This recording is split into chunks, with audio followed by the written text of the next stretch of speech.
hello guys, we have Sandra Stepan today, and she's an amazing dedicated sales and marketing expert, co-founder of SnapAdvantage digital marketing company for e-commerce, SAS, and service businesses. Hi, Sandra. Thank you for being with us. Hi, thank you so much for having me here.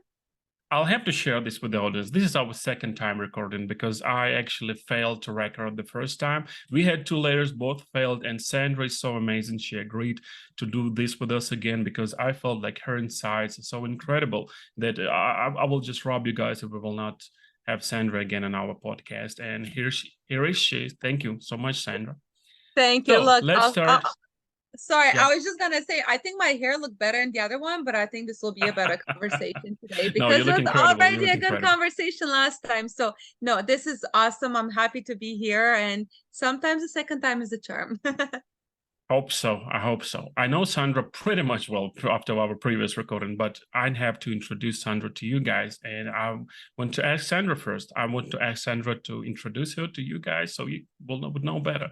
So, Sandra, tell us about you, what inspired you to delve into the world of e-commerce and digital marketing. Can you share a challenge you faced in your online business and how it changed the way you work and what brought you to this industry? It's pretty complicated. It's pretty, like, at the same time amazing. And you being a star of this whole thing, like, tell us more about your beginning, how you came here, and what brought you here. Yeah, absolutely.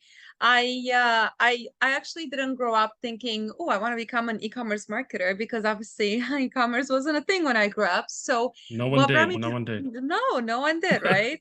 That's the beauty of our industry. So I was introduced to the world of marketing, specifically e-commerce marketing in 2016 when my now husband took me to a marketing mastermind in Bali. At that time I was working in sales, so I was doing about 100 cold calls a day. So I like the hustle, I like the fast-paced environment. I always had an inclination towards marketing pieces, but I never really took that step and that leap into it.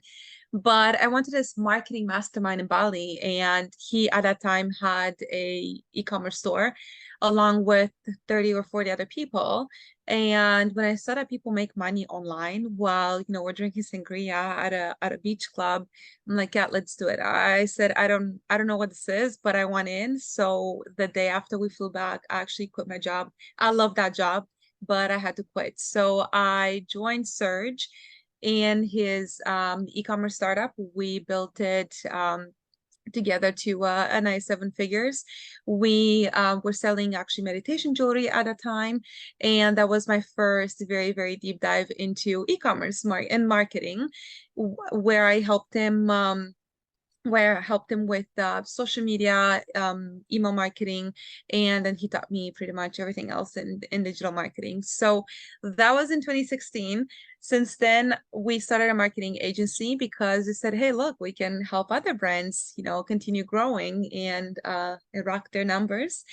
And I've been working with a really cool brand since then to help them grow, but diversifying traffic sources and building digital assets like their email list, social media, marketing list, Pinterest, and so on.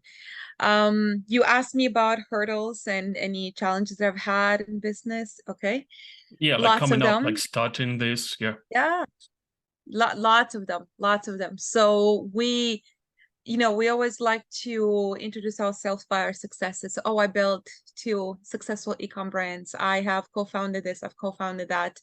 But the reality is that in between those successful brands have been a lot of learning opportunities. And I think a lot of challenges and failures that came along the way were really necessary. So for instance, when we moved to, we sold that first store. We moved to Asia for a while. We stayed in Thailand, we stayed in Bali. I did not do my prospecting. My pipeline dried up. I did not have a lot of clients, but I had a lot of expenses along with a lot of failed startups. So when we went into business debt, we actually had to move back to Canada. We went back to work. We moved in Toronto. I was living with some friends, and I was commuting more than 2 hours every day to work. And we're building our second store in the morning. So we were up at like 5:30 a.m. working in the morning, going to work with the train, and building our second 7-figure store, and then in the evenings as well.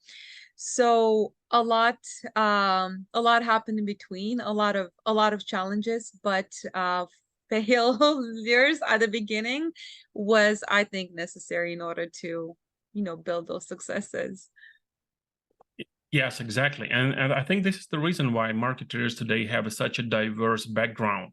Like, for Hmm. example, because this profession didn't exist, basically we had only classic marketing approach, and a lot of people came from that. But still, we have, even on our podcast, we had a lot of successful people from the industry who are being Hmm. philosophers, who've been like writers, who had such a diverse background. Even myself, I have a background in project management. Somehow I'm here. So yeah, and now let's speak local. Let's speak about Canadian business because we both operate in Canada, and I believe that in Canada there are a lot of specifics, and there are a lot of things um, that you reached in Canada that, well, really hard, because Canada is a specific market. And Yeah. I want to ask you, like, what's the most challenging aspect of establishing e-commerce ventures in Canada and how to overcome it? I think, like, from my side, most of the people work with people they know. I guess that's Mhm. probably the biggest thing that surprised me in Canada when we started operating in Canada many years ago. What's yours? How did you overcome it? Because definitely you did. Yeah, I completely agree with you. That's one thing that I would say about Canada and the US in terms of differences when it comes to e-com, is that the US is a lot quicker to buy from strangers and they make those decisions faster. You're absolutely right. Canadians like to work with people they know. There are a lot of little communities. For us, that was definitely one of the challenge. Another challenge that I can point to would be finding that market fit, because Canadians don't like to do business with strangers. They will, it was more expensive to buy data. It was more buy data in terms of ads. Not like I'm buying, illegally someone's data, but it was more expensive to run ads, to find a product market fit in Canada. We actually building a business in Canada happened a lot in the States as well. So in tandem with building in Canada, we had to do business in the States because it was so much easier to advertise and to get those first customers. The other piece that I found quite challenging actually was the funding.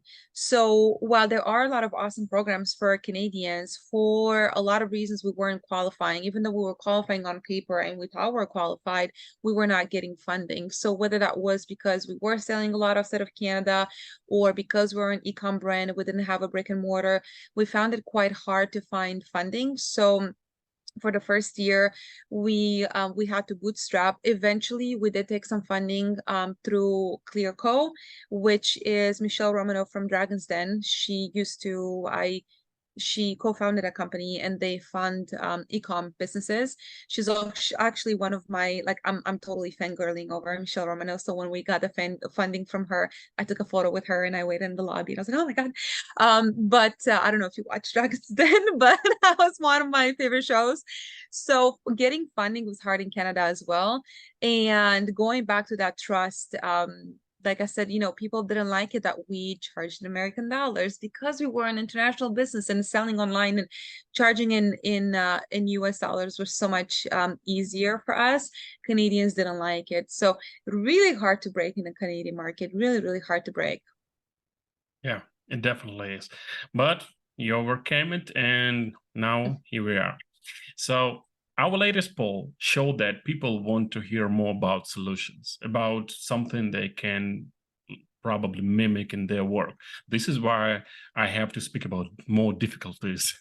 So with the Mhm. rapid evolution of digital marketing strategies, how do you ensure that you stay ahead of the curve and continue to provide actionable insights to businesses? Because a lot of people have this problem, and a lot of people, they're so into what they're doing at this point. They don't have enough time to learn. They don't have enough time to keep up with the trends. How do you do it, and can you share some insights to our audience?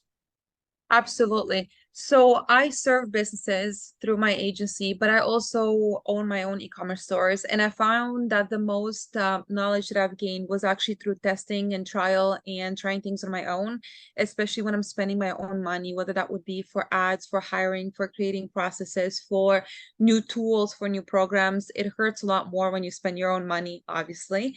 So I found that I paid a lot more attention to that, trying things on my own first and really starting, failing, starting, succeeding, companies from the ground up and implementing all of the pieces, not just the marketing pieces, but also the operations, the customer support, customer service, dealing with the BBB and Yelp and upset customers and happy customers, getting reviews, getting content, user-generated content, and so on. We tried a lot on our own. So that's one of the ways that I do it. The other one would be reading. So this year I was a little bit more of a slacker, but last year I was reading every day. I was reading about 2 books per month, and I was reading a lot of business books and practical advice, and I follow influencers. And we're very big on courses as well. So we will buy courses probably at least once a month and take a course. And I've been to a lot of masterminds. So business masterminds have been obviously a lot more popular before. Before COVID, people were traveling more, they were more comfortable traveling. We were going to masterminds 2 to 3 times a year, and we try to attend online masterminds now, along with online communities. And you're right, things are moving very, very fast. They are changing all the time. Platforms are changing, trends are changing. It's sometimes hard to keep up, but when you are invested and you're doing the work, you're in there, you're in the trenches, it's almost impossible not to keep up, because you'll see when you're not keeping up. When you're not keeping up, you're falling behind. When you're not keeping up, you'll see that your business is not performing as well as it was. So you're forced as an entrepreneur, as a marketer, as an e-com founder, to keep up with the trends. It's interesting that you mentioned masterminds, because I remember how crucial it was during the COVID time to actually be a part of some kind of mastermind, because you don't meet people, you don't share experience, and having that kind of a group who will support you, who will just tell you what's going on in their businesses and their lives was so crucial. Yeah, incredible thing. I kind of forgot about it, but now I remember that it's so important. So another goal of ours is to break some misconceptions, and there are a lot of misconceptions about digital marketing and businesses, and we want to deliver this message probably not to the marketers, but to the business owners, to the company owners who think that sometimes. My favorite misconception is that digital marketing is like well, it's not connected directly to your profit, which is a huge mistake. And some people think, oh, just, taking pics and put them online, running an ad and just, running some analytics. It's not actually something that can bring you the money on the table. But yeah, we know it's different. And in your experience, what are some common misconceptions business have about digital marketing, and how do you address them? Yeah, I definitely long for the days where I could post a quote on Instagram and I would get 700 likes. I don't think that will ever happen again. But you're absolutely right. There are quite a few misconceptions. The first one I would say would be that businesses believe that they don't need digital marketing. A lot of businesses that I talk to, they're very proud that they're doing maybe part-time ads or no ads, and maybe they get a lot of referrals, and that's a great starting point, but that's not sustainable, right? It's not sustainable for growth. You can't really crush it without actually having proper digital marketing strategies. So the misconception that you don't need digital marketing because your product is great, your product gets referrals, your product gets organic traction, that is a good starting point, and it can definitely work at the beginning, at a startup mode. You want to crush it, you want to scale, you need a proper strategy. You need to invest money, time, and other resources in digital marketing. The second misconception that I come across is about how much effort and money really it takes to implement a proper digital marketing strategy and execution piece. Businesses sometimes they forget what it takes to do that. So sometimes businesses would see like a viral video and they'll say, cool, we can totally do that. Our business is so similar to that, or our audience is very similar to that. And it really does take a lot. It takes a lot of work. It takes a lot of testing. It takes a lot of money. It takes a lot for a seasoned marketer. It takes a lot for a novice marketer. I I think that when you are going into digital marketing as a business with an open mind, and when you're going in there with a candid, approach to say, yeah, I know I'm gonna maybe lose some money on testing, but I'm really interested to see what the data says and what we can do with digital marketing. I think things are going to work well for you, because it is needed in 2023 and 2024. A good digital marketing strategy is definitely needed. Oh yeah, this is the thing I actually never tell my boss. I never say we lost money on testing. I say we invested money in a research, and now we have the Yeah, data to be successful. This is well, exactly. Well, data this is way, power, right? yeah, this way it doesn't seem like we lost money, and yeah, so exactly. And e-commerce is different. E-commerce is different, and a lot of people who work there know how crucial the role of marketers is in the e-commerce, because sometimes we have a service, we have something going on in e-commerce, and we have to create a product because the physical product doesn't exist, and we have to kind of explain people what it is, how it can help, what kind of results they can achieve. And the marketing role is even more crucial, as I believe, in e-commerce. So how do you tailor your digital marketing strategies to cater to different industries or niches within e-commerce? Because we know it's different, and I want to know like your approach, like how do you do it? Because definitely we have to use a lot of different things here. Yeah, absolutely. So I've never, I'll call it niching down, which is the one advice that marketers always get. You gotta niche down. You only work with one industry. I don't do that. I actually work with a lot of industries because I prefer to work, and I prefer to pick my clients, my partners based on the entrepreneur and not just the product. Of course, I'm not going to work with the product that I can't understand, but when it comes to catering my digital marketing strategies to different products and different industries, I first go by the audience, right? So as a marketer, I need to breathe what my audience lives and breathes, right? I follow their websites, I go where they are in their communities, on Reddit, on different pages on Facebook, on TikTok accounts. I learn to speak their language. I learn to speak their language. I learn to understand their problems, and also from that, frame how my product or my client's product will be the solution to their product, to their problems. So I I have been, and I'm still working with companies right now that are so different in terms of their audiences and in terms of their products. So for instance, I work with a company that does boating, so panels, switch panels for boats, and their audience is very different than my client that sells candles, and they're all about the homey feel and the home decor. And then also with the audience, I look at the platforms. So not every product will be sold the same way on all platforms. So my switch panels, my boat switch panels, they're doing fantastic, for instance, on Facebook, and they're doing great on email, versus my candles are doing great on Pinterest, and they're doing really well on TikTok. That would be two of the ways. But I think in general, whatever marketing you need to do, right?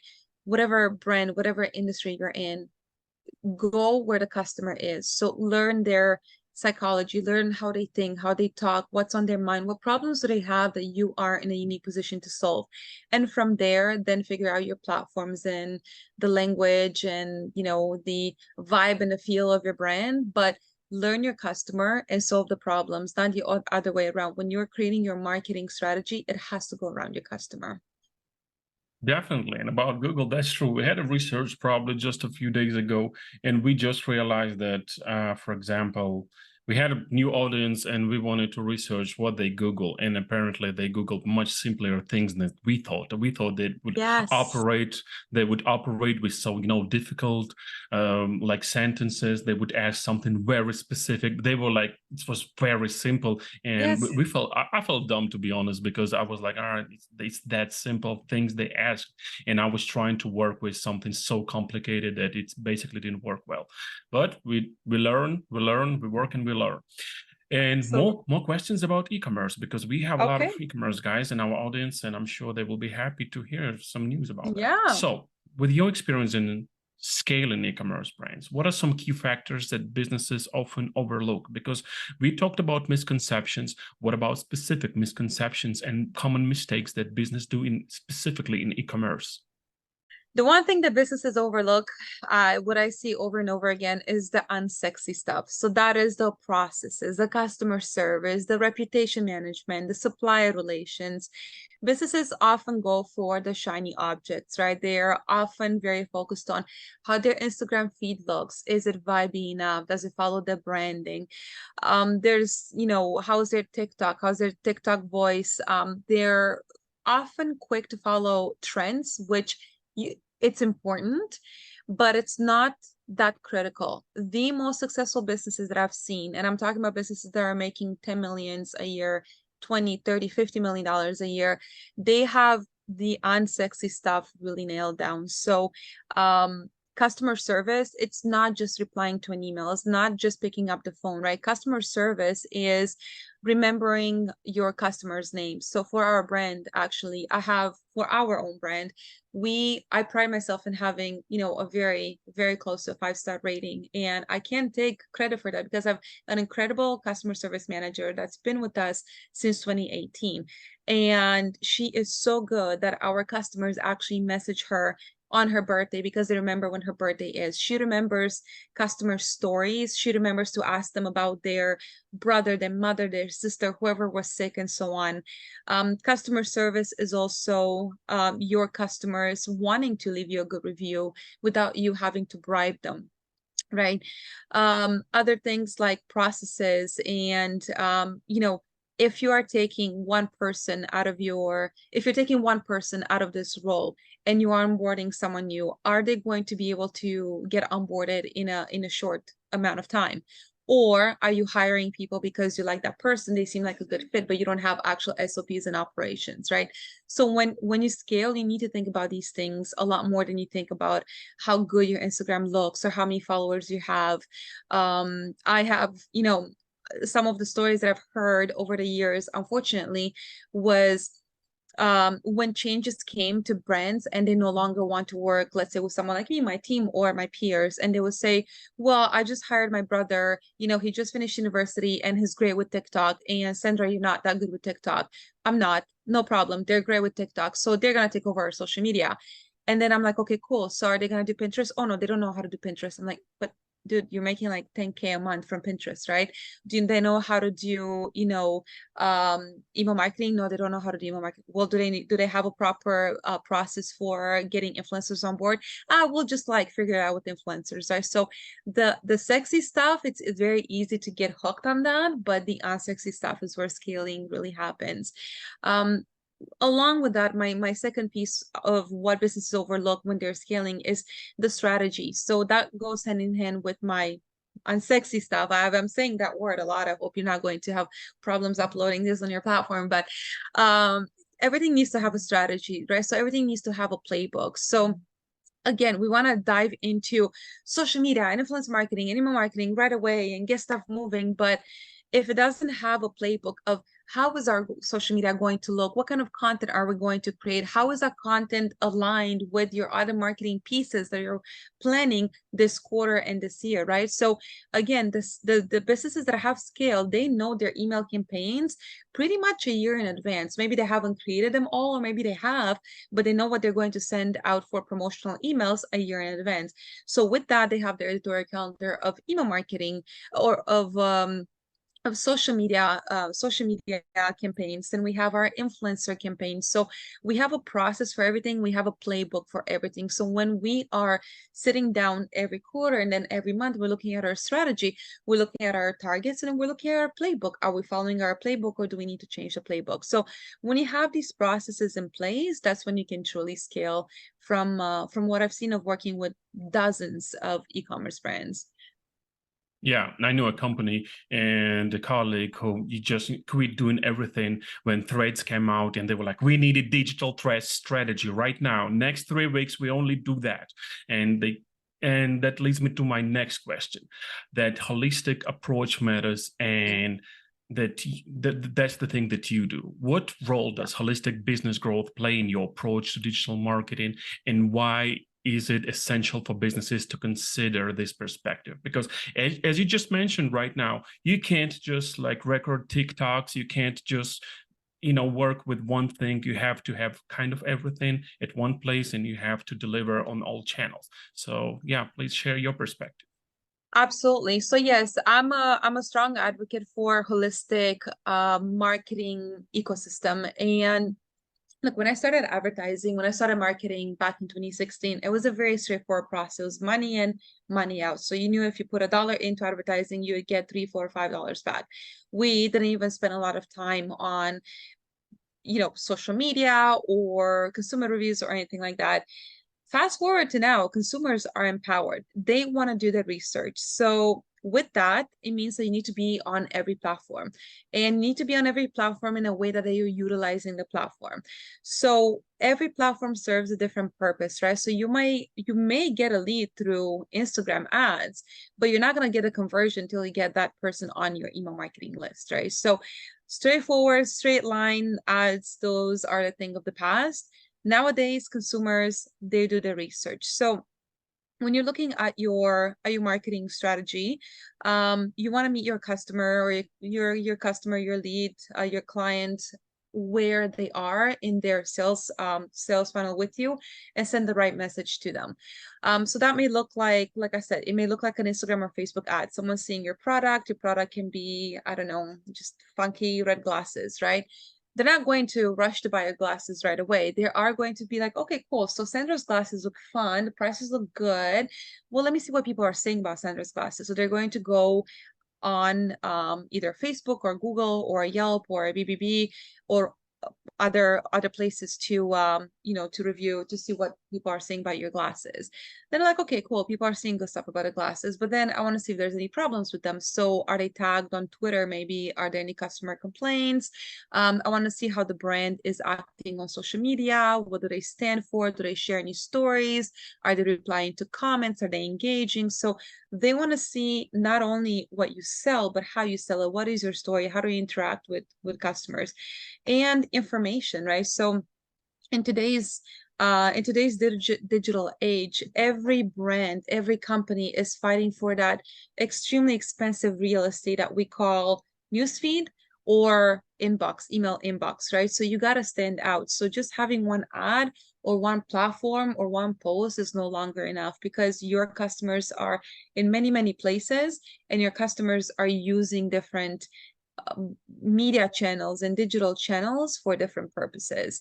And also they need to see the same message over and over again. So someone needs to see your information about 10 times before they decide to make a purchasing decision. So when you align your digital marketing strategies, when you know that your promotions that are on Facebook and on Instagram stories and on email and on text and on your website align, then you have a much higher chance of succeeding at sales than if you have everything very disjointed, right? Definitely. And building a marketing strategy is the same as like building a relationship with our loved ones. You don't want to have just one thing in common. You want a lot of different things. You want this communication through a lot of channels, a lot of different channels, because sometimes you need different things and you want to meet your expectations. Definitely. So Exactly. you're not only a marketing and sales expert, you're also a leader. And this is why I want to ask you a couple of questions on leadership. So how do you strike a balance between maintaining professionalism and being approachable, especially in an industry that often values one over the other? For example, when there is some kind of a podcast show and they lost a recording and you have to re-record that, and you're so approachable that here we are, you are here, and I know you're definitely very busy at this point, but you made it to our show once again. Thank you for that once again. So how do you manage doing this? It's because this is incredible. Thank you. Thank you very much. I love this question. I really do. It's actually, so this topic, this question is something that I think about probably at least once a week. I reflect on exactly that. How can I remain professional? What does professionalism look like to me? And how do I want to show up and be perceived in the business world? So to me, professionalism is the way I show up. So the way I showed up, my actions mostly. So that includes doing what I said I will, right? So if I'm meeting let's say a prospect, the business that wants to work with me, and I'm telling them I'm going to send you a proposal tomorrow, I will send them a proposal tomorrow. Even if it's 12 at night, I will send a proposal tomorrow. Being organized with my content, with my projects, sending off projects that are clean looking, making the work, the day, and the overall project of the people that are paying me a lot easier. So for me, being professional is also whoever hires me, I want to make their life a lot easier. I want to make them look good in front of whoever's paying them, and I want them to feel comfortable and confident and relieved when they're hearing from me, when they're getting an email from me, and when they're dealing with me. That is my professionalism. It really comes down to how I show up. Am I doing what I'm saying I'm going to be doing? And are the people that are working with me having a better experience in their professional life because of me? Now, Definitely. being up, Yeah. that's how I see it. Now, being approachable, it to me has to do mostly with my communication style. So, that comes with maybe putting my ego aside, actually, actually saying sorry when I'm messing up and not saying thank you for your patience or thank you for understanding. I just get really put off by that when we get all that advice, right? Never, especially women, we get all these advices like write like a man, talk like a man, act like a man. And it's like, no, I will say I'm sorry. If I'm late to my meeting with you, I'm going to say, hey, I'm sorry I'm late to the meeting, because I will add thank you for waiting. But if I am late to a meeting, I will say I'm sorry. So for me, it's my communication style, right? Like I said, having, maybe putting my ego aside, and having personal conversations with people that I'm talking to, because at the end of the day, I'm talking to other people. So yes, we may have disagreements in business. Yes, we may be, there may be tension. I mean, I'm in Q4 right now and I work in e-commerce, and I've had clients yell at me. I've had clients that were so frustrated because their website was down, and they were maybe taking it out on me a little bit. I'm like, look, man, there's nothing I can do. I'll do what I can, but right now there's nothing we can do. But remembering that there's another human at the other end of the table or the Zoom or the Google Meets or whatever we're using, I think that's a mix.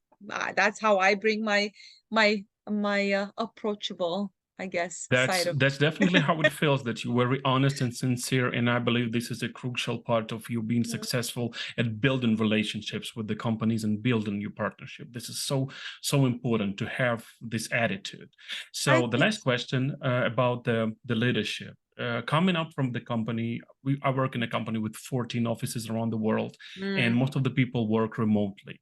And I wanted Mhm. to ask about your experience. How do you foster a high-performing team environment, especially in the remote work era? How do you make this team work when people are just in a different places around the world, or probably same country, but still Yeah. not at the same place? Please share your experience. Yeah, so I've hired quite a lot of contractors and partners over the years from remotely. So I've never really hired anyone to work with me. Sometimes we happen to be in the same city. So for instance, last week I was in Sarajevo, Bosnia, with my assistant, and we worked together, but we we've met online, right? So I always have very high standards that everyone has to follow. As approachable as I may be, I can definitely be a little bit tough when it comes to delivering our work. So for me, first of all, I've been working online, by the way, since I'm going to call it before it was cool. So I've been working online since 2016. In 2016, when I started working in ecom and then we started the agency, I was cold calling, I was sending cold emails, and it was still a little bit, it wasn't what it is now. Now people are asking you, oh, where are you located? Before I was a little bit afraid to say, oh, I'm in Asia, I'm in Bali, I'm in Thailand, because of the perception. So for me, first of all, it was always an honor and a privilege to be hired by someone from across the world, because here I am. I'm Sandra. I'm going to go into Shopify account. I'm going to go into Klaviyo MailChimp account.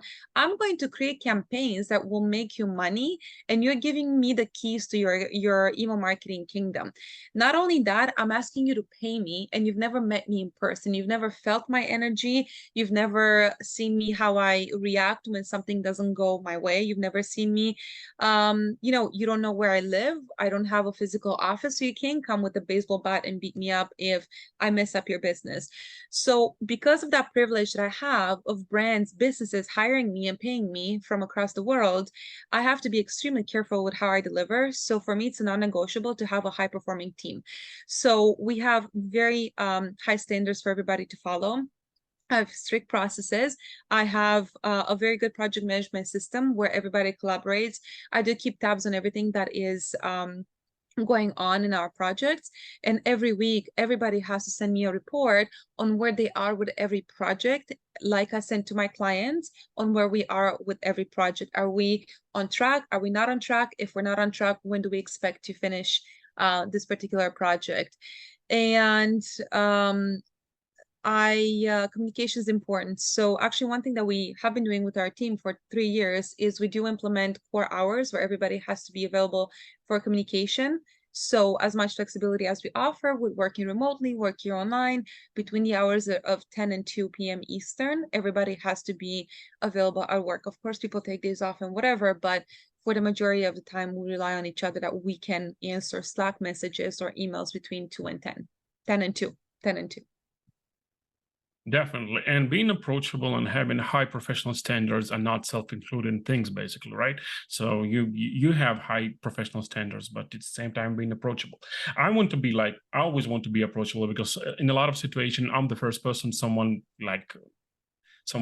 messages on LinkedIn, someone wants to start a relationship with, but some people just don't work on that. I still get like 15 like messages a day. Hey, how you doing? I'm like, give me more data, give me more information to work with. I will talk to you. I'm approachable, but just I don't want to answer this question on how I'm doing, because someday I will answer like honestly, like, I don't know, I'm tired, man. So because you give me more data, please. Like, tell me what you do. And yeah.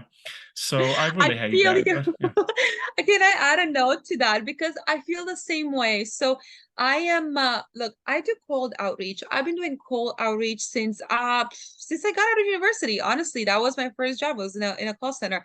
And I've had my fair share of like, but I've also had my fair share of people that gave me the benefit of doubt and they want to have a conversation with me. So I don't want to be a jerk to people, right? So for me, what grinds my gears is I want to go on a coffee to learn more about you. And why that grinds my gear is because I spend so much time and money and effort into creating content. So there's no way. And that's when I will answer. So out of all the videos that I share on all the platforms and all the posts that I take 45 minutes to create per post, what do you feel like is missing that we have to go on a coffee to learn more about me? And then they'll shut up. The other answer that I do sometimes give is, and actually before this call, I had a few minutes and I got a message like that. Hey, I want to build a connection. Can we chat next week? And I said, look, like right now it's my busiest time. We're in Q4, I work in e-commerce. I'm always happy to help anyone that I can be of service with, but I really need to understand, but I'm not a fan of just hopping on coffee chats. What can I help you with? And then if they do say, okay, well, look, you can introduce me to this and that, then I'll go on a call. But yes, I know exactly what you're talking about. So I think I figured out the 2 ways that work for me to respond to them. And I'm running with that for now. Yeah, and at the same time, I just want to look snobbish. At the same time, there are people who actually made their research, who asked the right questions with the first message, who actually put some effort. Someone recorded a video. Someone is starting to talk about podcast, about my podcast with me. I'm like, all right, that you've done your research. That's a great job. Even if I'm not interested in the service, I will still keep the communication. I will still will talk to the person, and I'll still agree for the meeting. But if you just write like how you doing or something like that, you know what? I don't feel like it's very important for me to answer this question. All right, let's wrap up with the last question, because we need more information.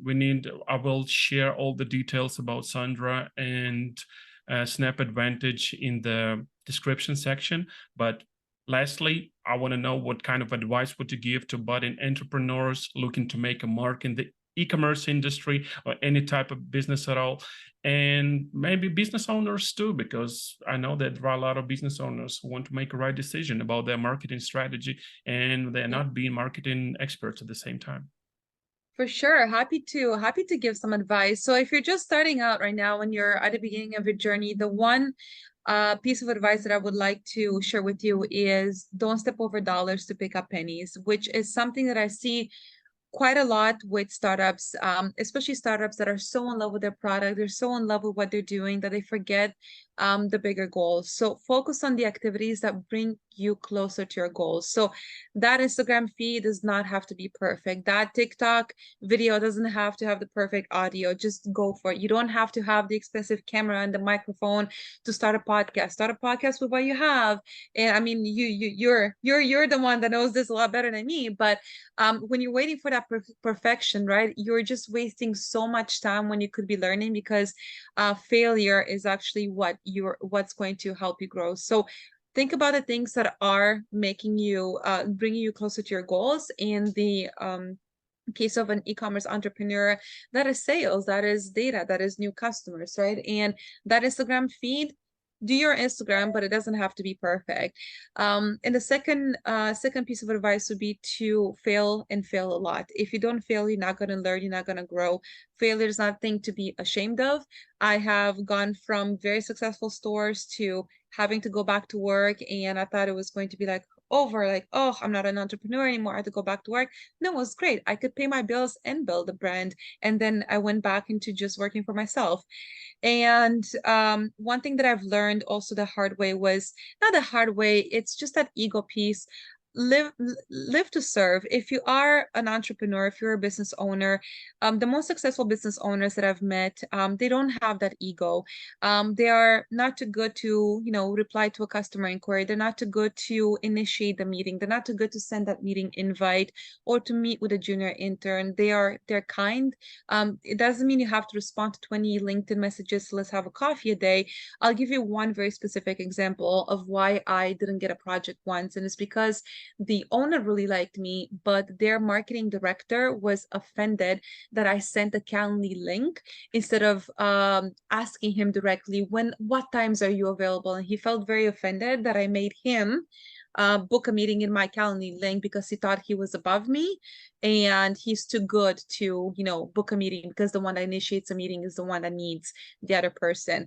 I've never had that problem with someone. That's weird. It's very convenient. If you would send me a link, I would be like, yeah, because I can choose my own time, that's really nice. Exactly. And I meant no disrespect. I just felt like it was the easiest solution for everybody. But I've only seen that kind of behavior from people that have a lot of ego, and from people that think they're too better for the world. But when you live to serve, and when you remind yourself that serving, being of service to other humans and to other entrepreneurs, it's such a noble thing, and it can just help everyone involved. I think your entrepreneurship journey will change quite a bit. So we had Sandra today, and whatever platform you're listening to this podcast with, or like watching us on YouTube, you can connect with Sandra in the description section. And Sandra is a marketing expert, sales expert, and an amazing leader. So connect with Sandra, connect with us if you want to work with us too. So thank you, Sandra, for being with us today. I was so confident that this episode will be amazing, that you have incredible insights, and well, my expectations are fulfilled like amazingly. So thank you so much for being with us. I hope I'll have a chance to connect with you in the future. And it's very interesting to observe your career and observe your activities, because I think you have really an incredible approach to the business and to marketing overall. Thank you. Thank you so much. It was a pleasure. Thanks.